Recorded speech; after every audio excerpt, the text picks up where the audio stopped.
మన భారత భావి ప్రధాని మన కారణజన్మైనటువంటి నరేంద్ర మోడీ గారు పలు అభివృద్ధి కార్యక్రమాలను జాతికి అంకితం చేస్తూ తర్వాత అదేవిధంగా అధికార ప్రోగ్రాంతో పాటు పార్టీ బహిరంగ సభను కూడా 5వ తారీఖు మన పటంచేరు నియోజకవర్గంలోని పటేల్గూడ ఎల్లంకి కాలేజ్ ఎస్ఆర్ గ్రౌండ్లో సుమారు 1,00,000కు పైన ప్రజలతోటి బహిరంగ సభను ఏర్పాటు చేయడం జరిగింది.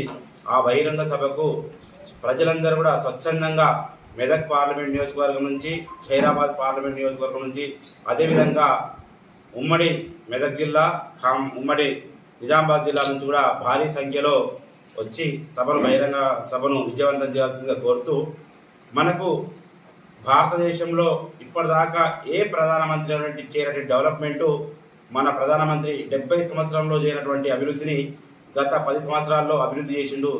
అభివృద్ధి ఏ విధంగా చేసిండు అనేదానికి దానికి ప్రజలే నిదర్శనం.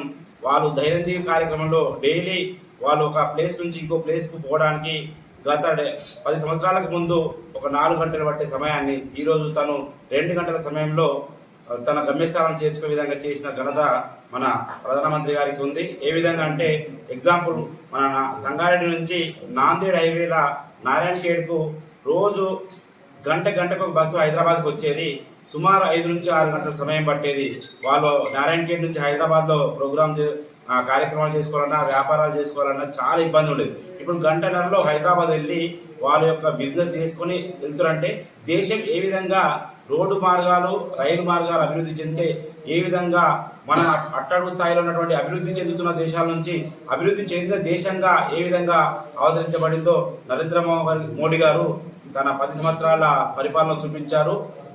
రైలుల డెవలప్మెంట్ కానీ, ఎయిర్వేస్ కానీ, అంటే విమానాశ్రయాలు కానీ, చాలా విమానాశ్రయాలు, కొత్త విమానాశ్రయాలు వచ్చినాయి.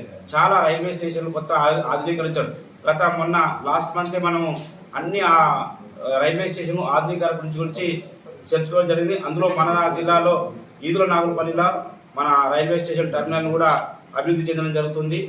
ఈ విధంగా నరేంద్ర మోడీ గారు ప్రతి కార్యక్రమంలో ఎక్కడి నుంచి అంటే బేటీ పడావో నుంచి రైతులకు సంబంధించిన వరకు కానీ, తర్వాత విద్యుత్ విషయంలో కూడా మొన్ననే కొన్ని కోట్ల విలువ చేసేటటువంటి ప్రాజెక్టును ప్రజలకు ఉచిత విద్యుత్ అందించాలనే ఉద్దేశంతో సోలార్ పవర్ ప్రాజెక్ట్ అని ప్రతి ఇంటి పైన అందరికి కూడా సబ్సిడీ పైన కరెంటు కూడా 400 యూనిట్లలోపు అందరికి కూడా ఫ్రీ విద్యుత్ ఇవ్వాలని సంకల్పించడం జరిగింది. ఆ విధంగా ప్రతి ప్రోగ్రాం చూసుకుంటే ఏది చూసినా కానీ, ఎక్కడ చూసినా కానీ అభివృద్ధి తప్ప ఏది లేదు. మన గత పాలకులు చేసినటువంటి నష్టాలను ఆయన భరిస్తూ, వాటిని తేల్చేస్తూ, అప్పులను నేర్పుతూ భారతదేశాన్ని ముందుకు తీసుకొచ్చిన చరిత్ర ఉన్నటువంటి మన ప్రధానమంత్రి గారు మన సంగారెడ్డి జిల్లాకు రావడం అదృష్టంగా భావిస్తున్నాం. కావున సంగారెడ్డిలో ఉన్నటువంటి ప్రజలందరూ కూడా, ఎందుకంటే మనకు హైదరాబాద్ నుంచి, లింగంపల్లి నుంచి జైరాబాద్ వరకు పోవడానికి చాలా అనువుగా ఇంతకుముందు 4 లైన్లు ఉండే, దాని